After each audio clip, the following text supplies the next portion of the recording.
This episode is brought to you by Audi. The road is calling.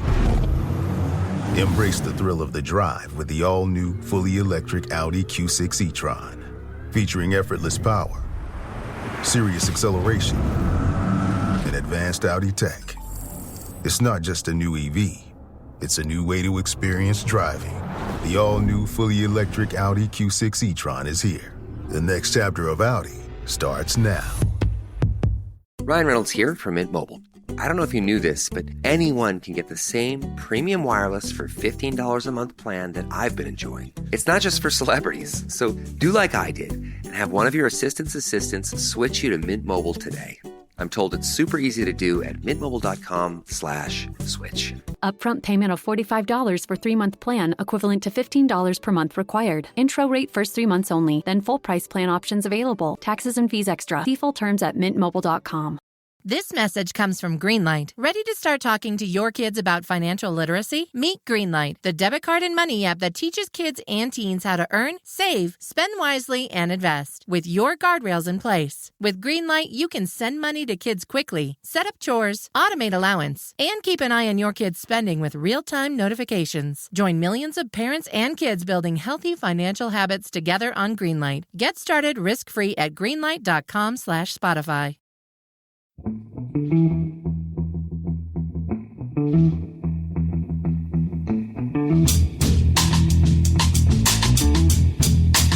Hello and welcome to The Price of Football, the show that looks at the money behind a beautiful game with me, Kevin Day, and Liverpool University's Kieran Maguire.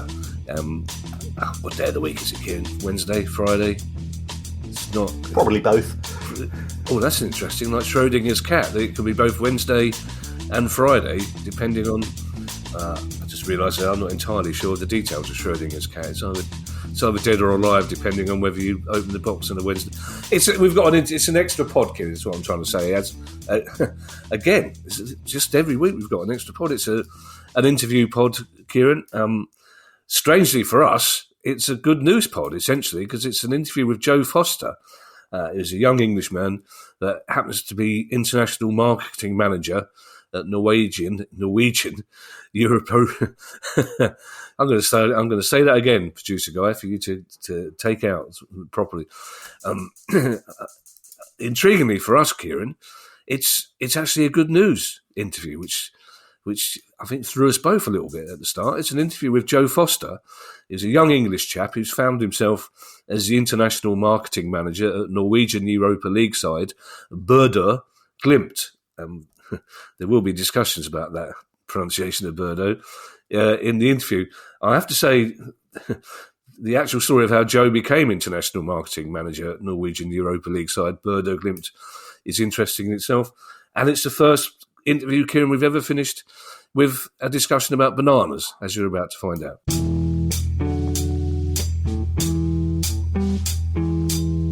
Joe, thank you so much for joining us today. We're both really looking forward to this interview, if only to find out how we correctly pronounce the name of your club, which has been given both of us a bit of a problem. But first of all, tell us how you came to be international marketing manager at, here we go, Bodo. Then tell us what an international marketing manager does. Yeah, so firstly, guys, thank you so much for having me on. It's always great to get Bodo out in front of everything. Thank you. And don't worry about the pronunciation. It's taken me about 5 years to get it, being an English lad myself. So how did I get to Bodo? It's a bit of a long story, but the short story is it was for love. My girlfriend is originally Norwegian, from Stavanger. So that's the home of FK Viking, for any fans of Norwegian football who listen.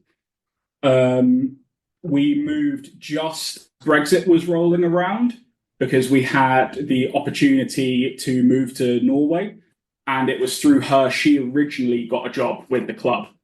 Then through COVID, COVID hit just as we moved out. And I'd moved out to Norway originally thinking I've come from working for advertising agencies that are massive in London. I'll get a job in a town of 50,000. And then, of course, everything shut down, which was fantastic for me. So I started at the club by volunteering on match days when the league started back up. Okay. So I started as a steward for a completely empty stadium, which was mostly just an exercise in getting sunburn. And then through people catching COVID, I just got lucky, which sounds a bit sinister to say. But I did just get lucky with people having to take time away from the club. And then I bounced around different volunteer rules. And then when we got to the qualifiers for the Europa League in 2020, they needed somebody who had a load of free time, number one, and two, could read fluent English and condense it down from the UEFA rulebooks. And my girlfriend, who was still employed at the club at the time, volunteered me because she was sick of me sitting around the house all the time. So I started as Europa competition coordinator. Wow. Which then it was basically a handful of us running around making sure the stadium was up to standards, because I don't know if you've seen in our research, our stadium has been under a constant state of construction since 1960. So, there was a lot of effort to get it up to scratch. And then when COVID had finally been declared sort of over, we needed somebody to run tickets. And I volunteered because I enjoyed my time at the club. So that was my first full-time position, was head of ticketing, in inverted commas. And so ran that through for 2 years at full time. And then I was given the opportunity by our CEO, Frode Thomason, to move into marketing, because that's what my training has been in, what my degree has been in, and what my experience before moving to Norway has been in. So for international marketing, it was specifically a role created because we know that football is a fickle mistress, as it were. And you can't guarantee success year in, year out, no matter how strong your league results have been.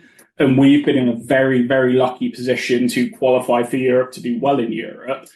And we need to capitalize on that success because we can't guarantee that it will be here forever. So the key role that I find myself in now is trying to secure new partnerships with companies that exist outside of Norway.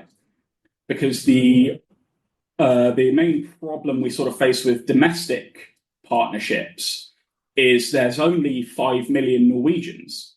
So domestic partnership and partnership income can only really go so far for a lot of... Yeah. Yeah, no, sorry, I realised... I leant forward because I was interested, and you've obviously interpreted that as me trying to stop you talking. But I will... We've got an issue here that Kieran's been made aware of, Joe, because quite clearly you and I both love to chat.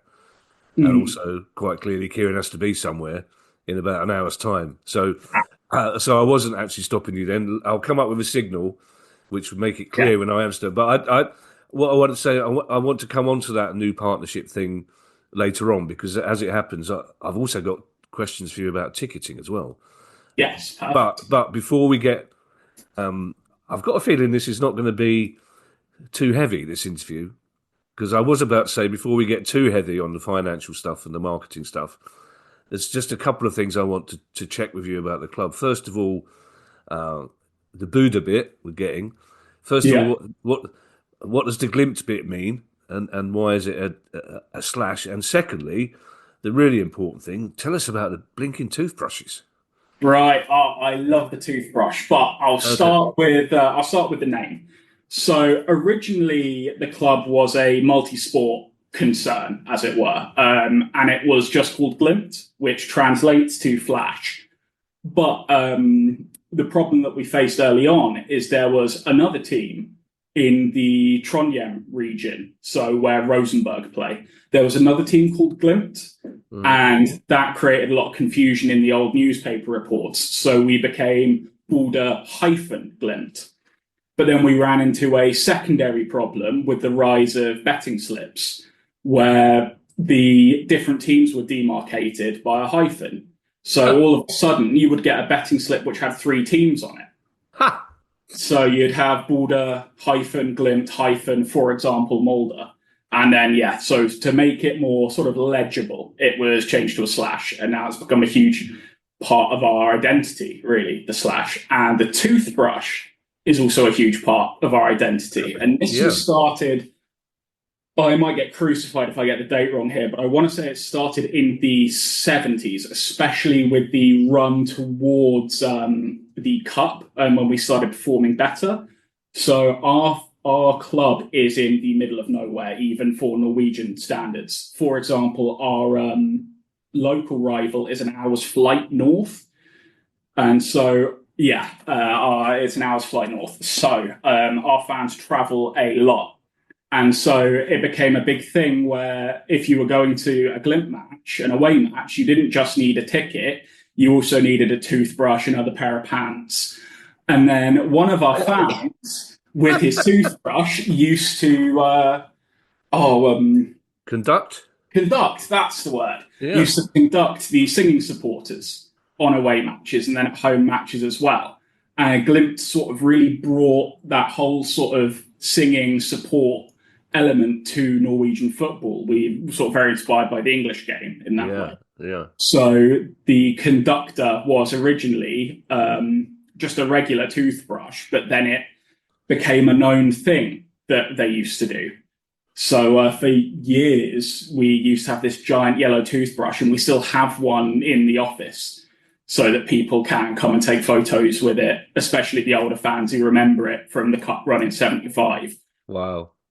I wasn't really aware of it until my cousins who were Celtic fans just got in touch to say, you need to see this.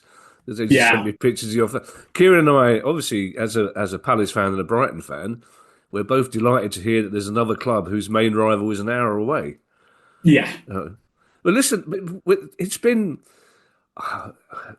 it's been 4 years of incredible success for you, both domestically and in Europe. And you've done this on a budget of what, 25 million euros? Because this is where I want to bring Kieran in for the first time after you've answered this, because it's one of those numbers where you look at it and you rub your eyes and you go, how much? Because normally we go, how much? Because we're talking about billions. But you've done all this on 25 million euro a season. Yeah, it's a long-ish answer, but the short-ish answer is it's all about sustainability. So when we had traditionally always been a yo-yo club, always going up and down. And in 2019, we recorded a second place finish after coming up that season, sort of shocking the world. And it was built on a core of players who had either come up through the club system or had sort of needed a second chance. So players who hadn't broken through to the first team, or players who were not necessarily the greatest fit in other teams. So to use a great example, Philip Zinkernagel and Kasper Juncker, they were two revelations for us in the 2020 season. And they'd sort of not had the greatest statistical starts to their careers. And they were very much brought in to sort of give them a new way of playing. And it's this idea of sustainability runs through the entire club. And it's sort of getting rid of, let's say, financial wastage by making smart decisions, because we're a club that's been on the verge of bankruptcy several times. And it's through strong leadership, really, that we've gotten out of that. And saying, originally, when I first started, it was very much a case of we do not spend money unless we physically have to. Wow. And even to get the example everyone uses is to get a box of pens, you would have to have almost a presentation ready because finances were tight. Wow. But it's part of that hangover of being a club that was on the verge of bankruptcy. But now it's about using money in smart ways. So investing in younger talents who we think are, well, much like everyone wants to build a team, investing in younger talents who we think we can then develop and then sell. So for another great example is Jens Petter Hauge. He was instrumental in our run through through the league in 2020, but also our Europa League qualifying run, where we eventually lost in the third round to AC Milan. And then they bought him immediately afterwards, to the point where I think it was 5 million euros, which was one of the biggest transfer sums we'd ever received. And fun story is we were coming back through the airport, and he was on the phone to his agent, unsure whether he was actually getting on the flight or not, with us to come back to Norway. Wow.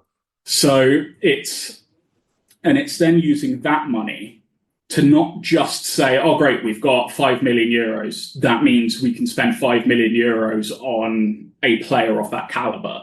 It's then, right, how do we use this to address various issues? It's, do we bolster the academy? Do we spend it on the stadium? Do we spend it X, Y, Z? And it's thinking about the club as one holistic unit. Wow. So everyone is as much a part of the first team as the first team players, in a way. Okay. Joe, I'm going to put more meat on the bones of that sustainability talk later on, but I'd like to bring Kieran in here first. Kieran, just for a bit of context, a budget, and I'm going to say this, only 25 million euros. Where would that place Bodo in English football for us? I mean, I saw your eyes light up, Kieran, when Joe went, "We don't spend money we haven't got," which is, I don't think, a phrase we've ever heard from anyone on the Price of Football podcast, Kieran. We probably wouldn't exist if every club that we spoke to did have that model. But where would it place Bodo in English football? Just that level of budget? Around about the same level as Blackburn and Millwall in the Championship. Okay. Right. So third quarter Championship. Wow. But I was looking at Bodo's accounts a little bit earlier because I happen to have them on a spreadsheet. And in 2019, the revenues were just 6.5 million euros. So European participation in the competitions has been fantastic. It's certainly been rewarding for the club, and it's allowed it to establish itself. And this is where I think perhaps we're a bit sniffy in England about the Europa League and the Europa Conference, but they are transformative for many of the other countries in UEFA, and people forget that there's 55 different countries that participate in the competitions. Yeah, would you agree? Word transformative, Joe? Would you agree with that? Yes, absolutely. I would say transformative is the perfect word. I mean, I don't know if you can see on the video feed, I've even got the Conference League sticker on the laptop because of how much it has meant to our club. And it's not just financially. So the result that people know us for is when we played Rome and when we beat Roma 6-1 at home. Yeah. That has been a transformational result. But on the other hand, that does feed back into the financial side again, is just the amount of additional income that comes in from ticket purchases, from tourism. It's been foundational for the city, really. And then to come back to, in terms of how much the actual money has changed it, it's changed the league, is the addition of the Conference League. The amount of income that the league makes from not just us, but from Molde, Brann, Viking, when they go to Europe, it is transformational, especially the sort of solidarity, sort of trickle-down payments to the rest of the league. It is, it is put a huge amount of money into the league. Let me ask you, Joe, about a practical element of the European experience, which fascinated me when I was reading about it. Because I'm really interested that a club with 4,500 season ticket holders, roughly, I believe. Yeah. So you took 6,500 fans to Old Trafford. Yeah. Which is just over 12% of the city's population. Yeah. So how did you cope on a practical level with such a huge demand for tickets? Well, fortunately for me, I was no longer ticketing manager for Old Trafford, but I did run the show when we took, I think it was 2,500 to Rome, and when we also played Arsenal and took several thousand to Arsenal. Yeah. So I can speak from those experiences. And it is just a phenomenal level of demand that comes through. But ultimately, it's about good communication. So we are a small town of 50,000, and Norland, our county, is 200,000. So that's about, if you cut the UK at Birmingham, it's about the same size as that half of the United Kingdom, but with only 200,000 people in there. But the region itself has a lot of people who migrate out to more populated areas. So we have massive supporter clubs in the south, such as Glimt and Glimt Vest in the Westland, to complement Yerthout, which is our core supporters in our home group. So traveling for us it's never a problem selling tickets. The problem for us is having enough tickets to sell normally. So we were very lucky when we played Manchester United, for example. We just straight up told them, listen, we don't think the UEFA minimum allowance will be enough for however many fans we'll take. And they said, yeah, golden, how many do you think you can sell? And so we then came to an agreement based on that, because, I mean, ultimately, if they'd have said, oh, we'll sell you however many tickets you want, we could have doubled the capacity. Like every Norwegian would have gone to see a game at Old Trafford. But we came to a good number or an agreement, got it worked out. And yeah, that was, for me, Old Trafford was the big one for everyone.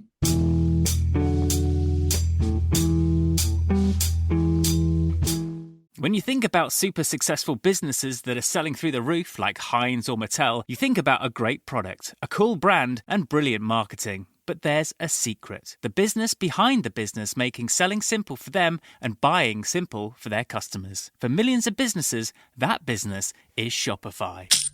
Upgrade your business and get the same checkout as Heinz and Mattel. Sign up for your $1 per month trial period at shopify.com/promo, all lowercase. Go to shopify.com/promo to upgrade your selling today. Shopify.com/promo.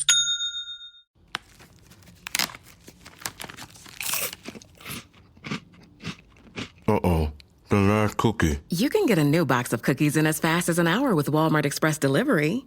Are you my guilty self-conscience? No, I'm the voice offering you promo code EXPRESS for free delivery on your first order. Hey, who ate my cookies? You mean, these cookies? Order now. Welcome to your Walmart. Promotion valid for first express delivery order. $50 minimum subject to availability. Restrictions apply.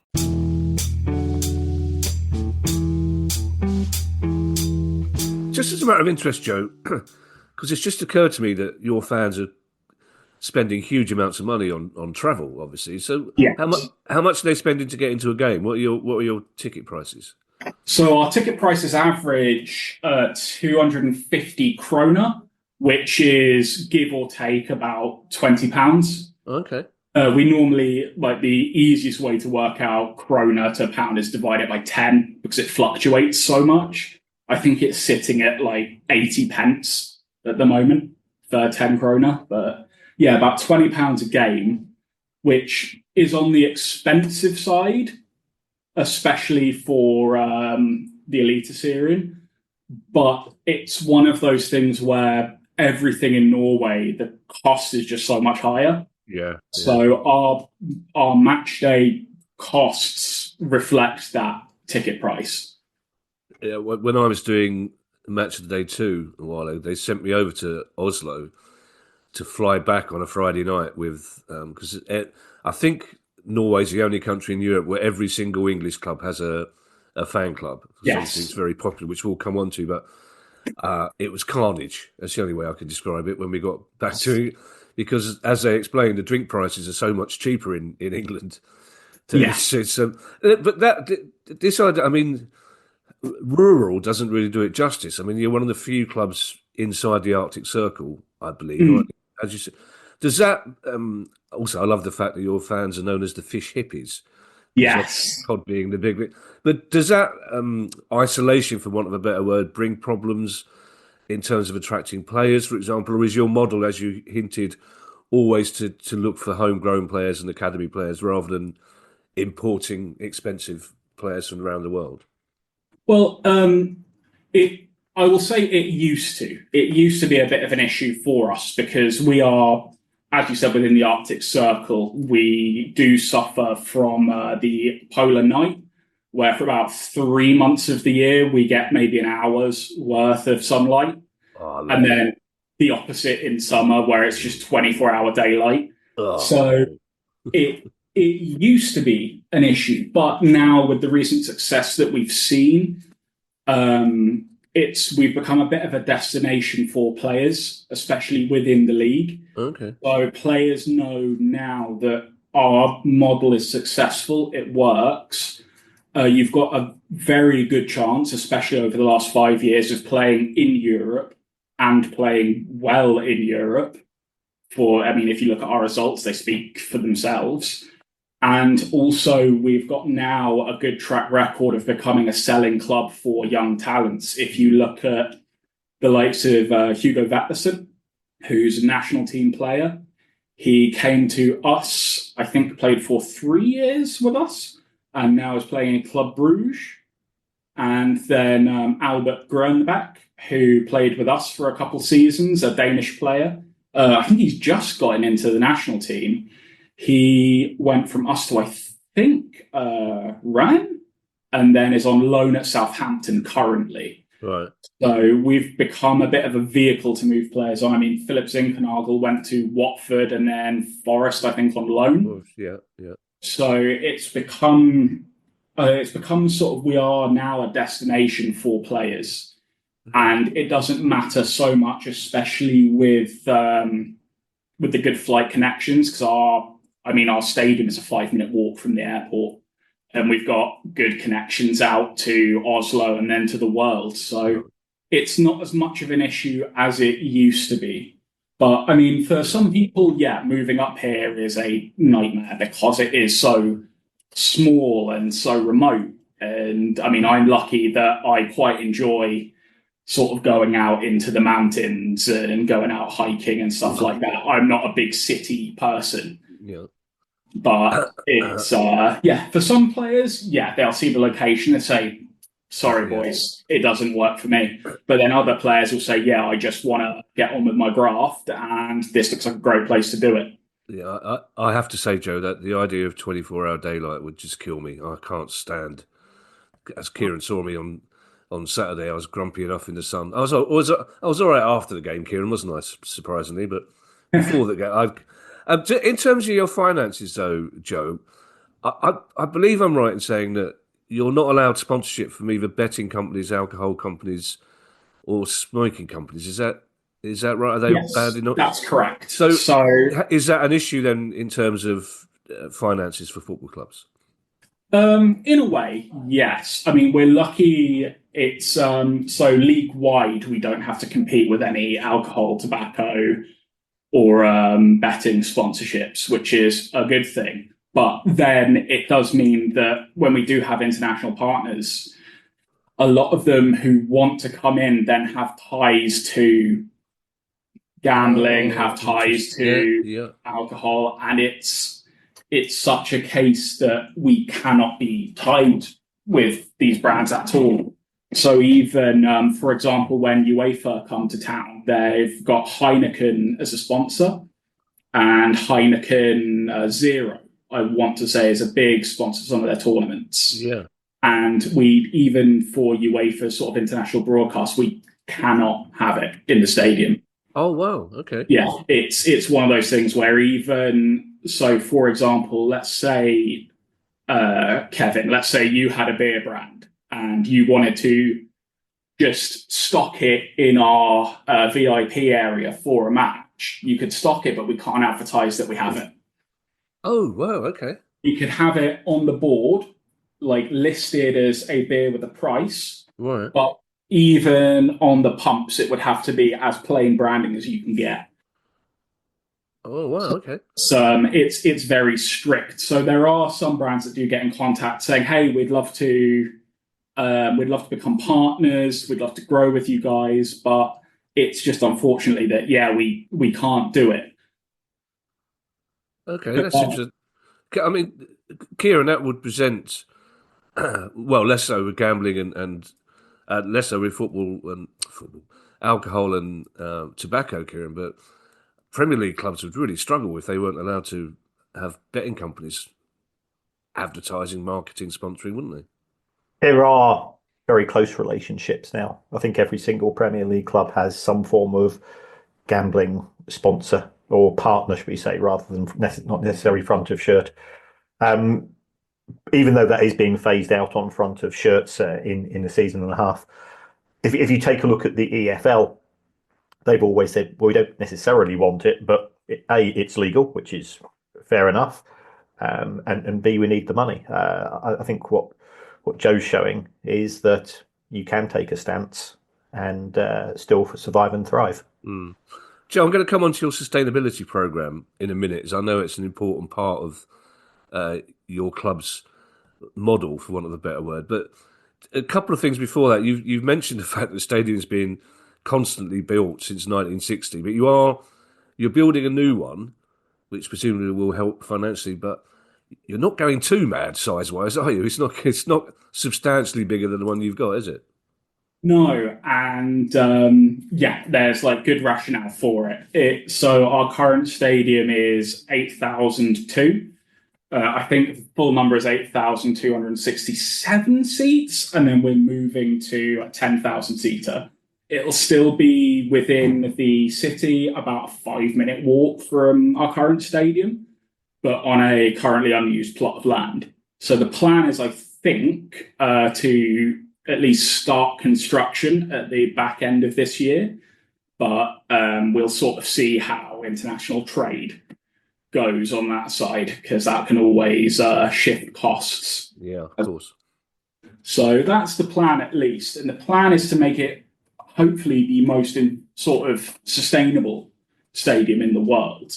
We've been in talks with several companies about trying like brand new types of concrete that are supposedly more sustainably made, more types of reclaimed steel.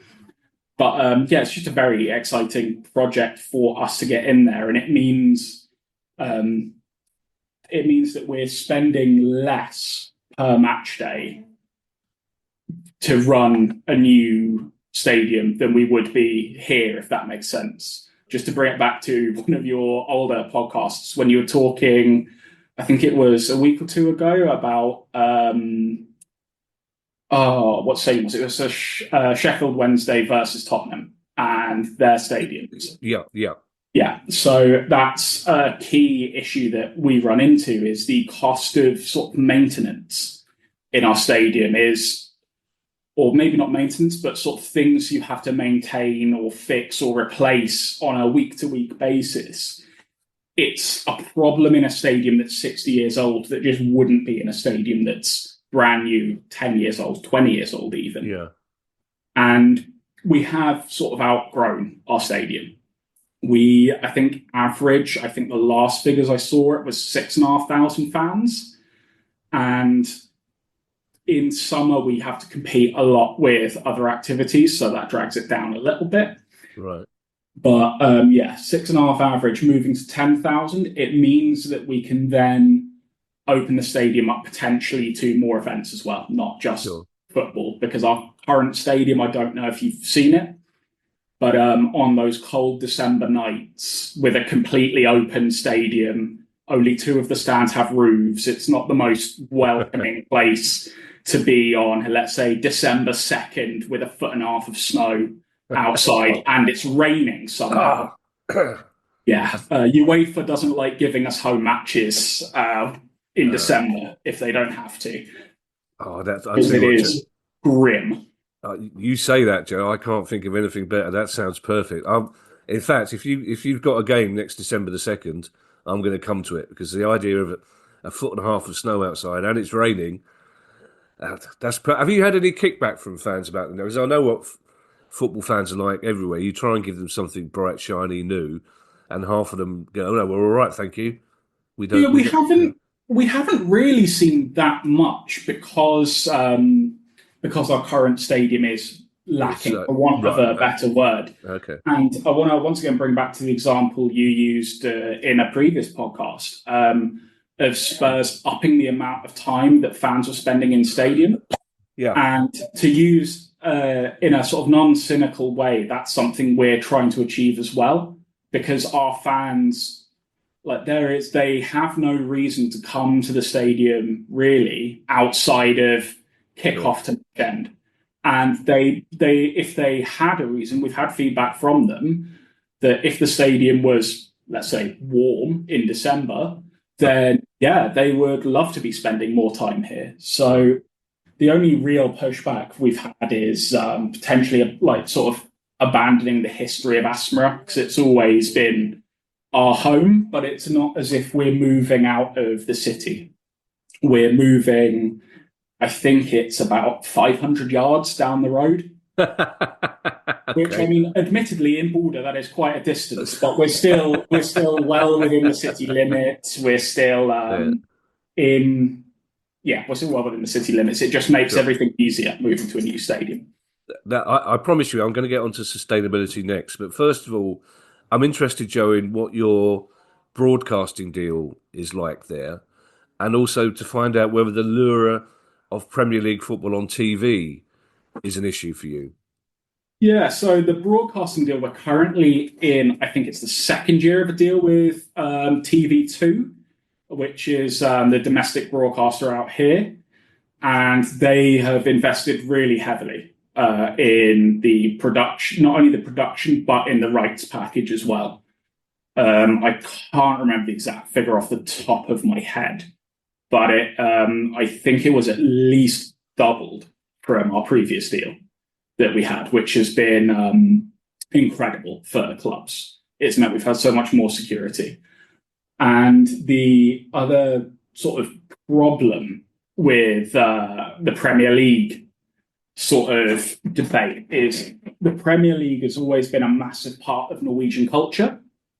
So it used to be much like the 3 p.m. blackout window in a way. It used to be that Norwegian football just wasn't shown on TV, but the Premier League was. Right. And I'm talking going back decades here. This isn't like 5 years ago, but so the Premier League has always been huge in Norwegian culture. Like if you ever meet a Norwegian, they're always a Man United or a Liverpool fan, or a smattering of Spurs fans, or a lot of Palace fans as well in there. Yeah, of course, biggest team in the world. Of course. But so the Premier League, it's sort of not really that much of a competition with the local team, because it's almost two different sets of fans in a way.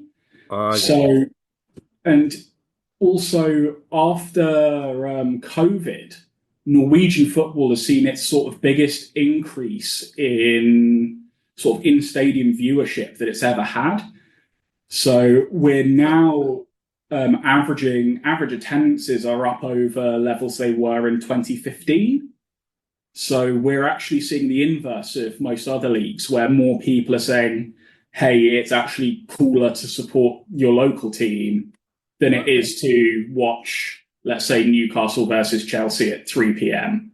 So yeah, no, we are seeing it's not as big of a problem. Plus, the packages you can get to view the Premier League are expensive. They are almost criminally expensive compared to a season ticket. It's sort of most clubs have made their season tickets quite reasonably priced. So I think anywhere between 1,000 krona to 3,000 krona for a season ticket, which is roughly 80 quid to 300 quid, depending on what sort of level of season ticket you're at. And then to watch the Premier League will cost you about the same. So for a lot of people, they say, well, I'd rather go and see actual live football. Great. I have to say, Joe, one of the things I love about doing this podcast is the insight you get into different cultures. but also the fact that I'm sitting here in South London, and I've just watched your colleague inside the Arctic Circle eat a banana. Yeah. In what I can only describe as a very elegant way. So it's the sort of thing that really excites me, that I can be however many thousands of miles away and I can watch somebody have their 11s. Yeah, it's our so the camera that I'm on, it's our sort of conference thing, and it's got this weird auto zoom feature. I know, it's clever. So if somebody else, it's really useful if you've got multiple people on our side, where in the room, so it can swap between who's talking on a moment's notice. But yeah, sometimes it does catch someone elegantly eating a banana, as you put it. Now, listen, Joe. Finally, not fine. I've got one more question afterwards, but. Every bit of research I did reading about your club, the sustainability program is front and center. It's quite clear that it's a very important part of your club culture. Can you, as it should be at every other club, but isn't. So, firstly, just tell us a little bit about how it arose, but also in the absence of those gambling, alcohol, and tobacco sponsors, is the sustainability program something that also helps bring finances to the club? So to answer your question immediately, yes, it is. Action Now is our sustainability initiative. And as you said from your research, it is core to our club. It is the one thing that is sort of drilled through absolutely everyone is Action Now. Is the sort of one of the most important things in the club. And the entire idea behind it is that a lot of organizations, not just football clubs, but global organizations, will spend a lot of time, money, and effort saying, oh, by 2030, we're aiming to be carbon neutral. By 2027, all of our paper will be recycled, et cetera, et cetera. And the concept of Action Now is quite literally taking actions now that can be implemented now to ensure sustainability, not just in a financial sense, not just in a environmental sense, but also in like a social sense. So a huge part of Action Now is the Action Now community, which every partner who comes into the club is invited into. And it ranges, we have these events that we'll hold where you can bring, for example, your entire marketing team to, and we'll sit down, we'll get these giant network events where you sit down at the stadium and we'll either present an issue that's happening in society, or we'll ask partners to present an issue that they're dealing with. So, for example, let's say we have a lot of partners who are involved in fishing or salmon production, which is huge in Norway. And so they'll say, hey, listen, it's a big issue in our industry is this plastic netting. Like, how can we stop dropping all this tonnage of plastic into the ocean? And then we'll have partners from other concerns around the table. So, for instance, if we have one of the local recycling companies will be there, or the waste management companies, they'll say, well, we can process it in this way if you donate it to us. Or we'll have, let's say, a fashion brand will be sat around, or some other thing, say, oh, actually, you can sell this plastic netting into here and we can use it to melt it down and make clothes out of it, for example. Wow. So, and it's not just those issues in terms of environmentalism. So one thing we did during COVID, and it was a partner-led initiative, that the elderly during COVID were incredibly isolated because they're not as efficient, let's say, with mobiles, for example. So we had a roundtable discussion with partners, and we decided the best way that we as a club could help with this was we had first team players sit round and just go through the phone book and call people and say, hi, I'm Patrick Berg, captain of Bodo Glimt, or Saltness, one of the captain teams. How's it going? And they would just call around, and we got the academy to go around and do door-to-doors and even visit sort of hospitals or old people sort of at homes for the elderly, to visit there and just say, hey, how's it going? We're just here to make sure you feel better. Wow. So it's a huge, huge part of the club's ethos.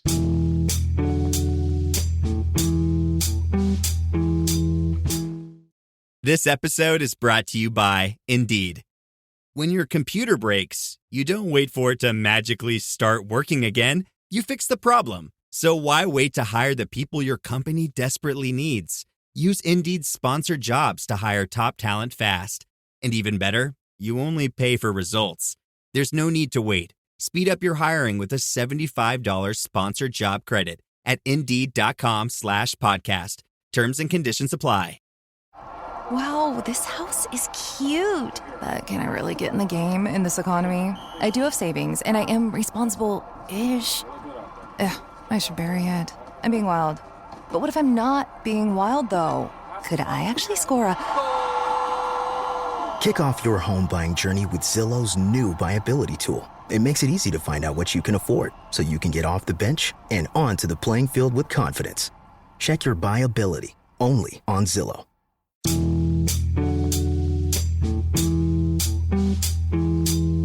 Kieran, that's a brilliant example, isn't it, of a club doing the right thing, but still making money out of it, which is absolutely the best of both worlds. I mean, I get the feeling from what Joe's told me, the club would be doing these things even if they weren't making money out of it, because it's clearly important to them.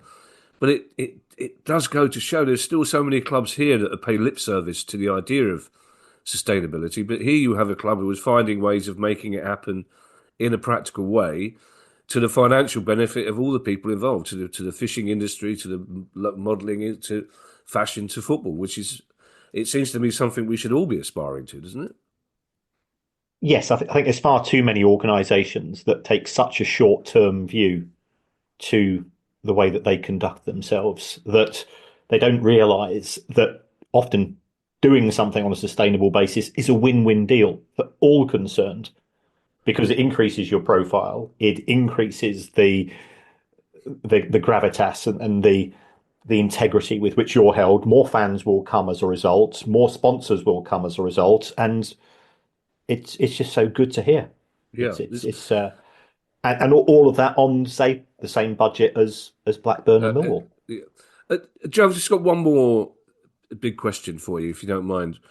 There's been talk in recent years of possible cross-Scandinavian leagues, even an Atlantic League that might include Scottish clubs. Would that be of interest to you, or does your recent European success render that sort of discussion redundant now? I think as far as I'm concerned, I think as far as clubs concerned, we really value the uniqueness of each league. And it's something that would be a shame to lose, because the sort of European Cup competitions give a completely different flavour. Yeah. And then it's something that you risk losing that, but then you also risk losing the benefit of the national pyramid. So to bring it back to sort of the example of the English pyramid, there was that time when there was talk of integrating the Scottish pyramid in, and the Irish and the Welsh pyramid, to create a proper British league. And I think, especially in Scandinavia, I think that would be quite detrimental, personally, because then you would end up with, like, yes, it would be fun if we were off to go play Copenhagen, then Malmö every week. It would be fun and interesting. You get to see all these new cities. But at the same time, it makes it that much harder for especially a smaller league such as ours to then promote teams up through the ranks. Because, I mean, you're saying our budget, let's say, for example, 5 years ago was 5 million euros. And that was for the entire club. You've got clubs throughout the entire pyramid working with way less than that. And then if you suddenly introduce global powerhouses, or at least European powerhouses, into that league system, it throws everything else out for the smaller club. And it's it's just not something that I can see being personally that beneficial to the league. But actually, I do have one more question for you. What's Norwegian for banana? this is really exciting. It's a banana. I hope that would be the answer. Yeah.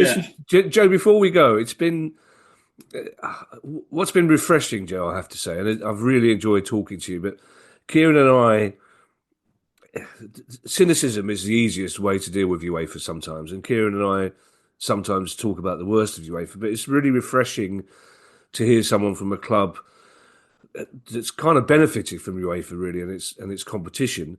Which leads me into Sam, you've got a massive game this week coming up, which I'd love to hear what your experience of that is going to be. But also, what's next for the club? Are you the sort of club that works on a 2-year, 3-year planning cycle, or are you just happy, as they say in the cliche, to take each exciting game as it comes and then wait to see what summer brings? Well, and this might give you a bit of an insight into how we've managed to maintain our model. Part of the club plan, we never bank on European success. So we never budget. We never, ever budget for European games, especially when it might be different in the coming seasons now that we are going into qualifying in the playoff round. So we're now guaranteed group stage, at least next season. So that might be different for the coming seasons. But previously, we've entered the qualification for Europe, let's say, at the second round, which means that in theory, we can drop all the way out. So we can only guarantee, let's say, 6 games in Europe. So that never factors into our planning for it. That's just always taken as a bonus.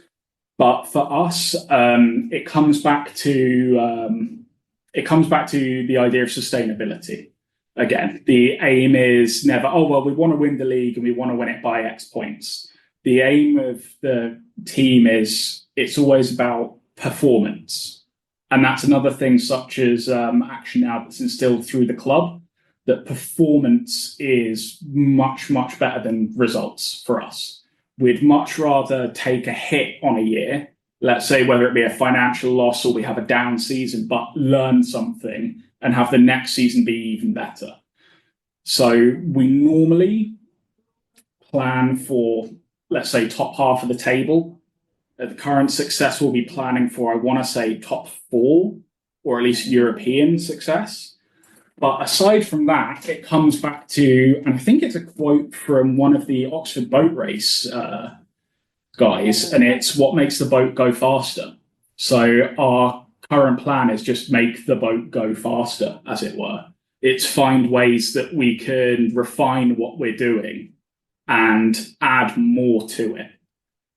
So yeah, there's not a giant master plan. Unfortunately, I can't sit here and go, this is the secret to how we'll win the Champions League next year. But no, it's frankly some people it'll be a boring and conservative answer, but it's just make the boat go faster is the plan for next year.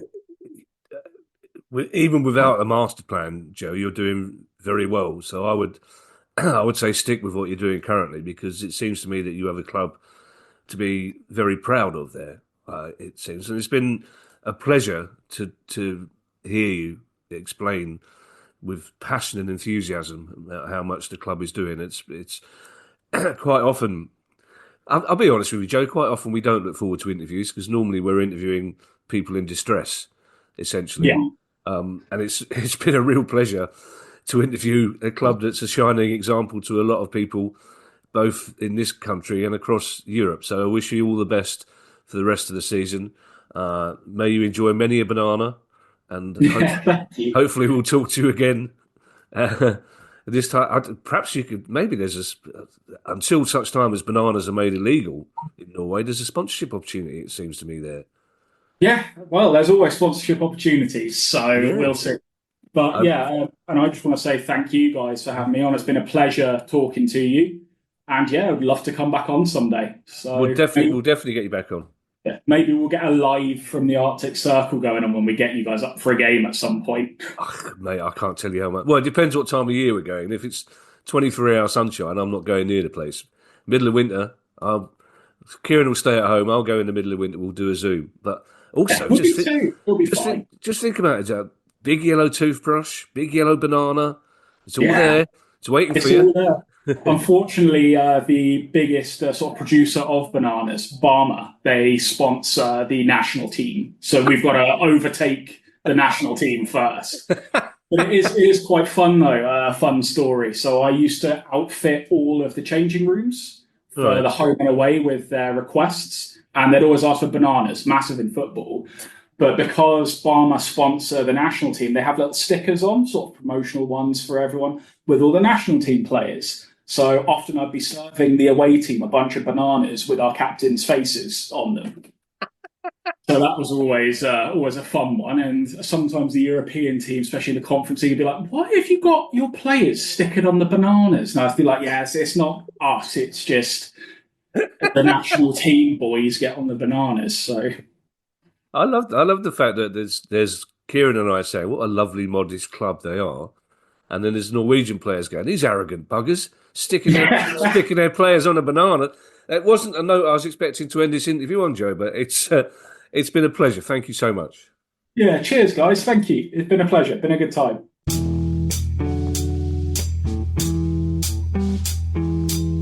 I was just absolutely entranced by the fact that I could see somebody in the Arctic Circle eating a banana, Kieran. What a world we live in. You think, when you wake up in the morning, you think, I wonder how this day is going to turn out. Like Julie Andrews, when she's on the bus going towards the captain's house, how's this day going to pan out? And I don't think even Julie Andrews would think that her day would end with watching somebody eat a banana in the Arctic Circle. But it was a lovely interview, Kieran. As I say, it's refreshing for us to hear an interview. Well, first of all, where UEFA gets such a positive vibe, for want of a better word, and also to hear somebody involved in a decent level football side, Kieran, saying, A, we don't spend money we haven't got, and B, they don't budget for Europe. That's almost ballsy, Kieran, isn't it? Yeah, it's very sensible, very prudent. I think for those people who are still championing the European Super League, where there would just be a handful of clubs involved every season, what Joe told us does reflect the benefits of having a pan-European approach. And yeah, UEFA came out of this very well. And it was interesting to see that the knock-on effects from things such as solidarity payments were A, appreciated, and B, clearly making a difference. And also, but Bodo don't lose money. Because I think their mentality is, why? you don't have to go and pay these wages. So therefore, let's just go and try and live within our means. Well, also interestingly, as Joe pointed out, you don't have to try and compete with those wages, but players still turn up. And the reason why they're turning up is they've got a really good chance of playing in Europe or winning something in Norway. So it's clearly, we sometimes assume it's all about the money, even for players, when it's not. Absolutely. So don't forget, you can now join our Price of Football Club, where you'll get ad-free listening, bonus episodes, and more. So just go to priceoffootball.com and click on Join the Club to sign up today. If you have a question you'd like answered on the show, email us at questions@priceoffootball.com. You can still follow us on X, of course, Twitter, don't forget, and you can find us on YouTube. And if you'd like to buy our book, looks like the T-shirt's gone, Kieran, you can find details on our website, priceoffootball.com. The Price of Football.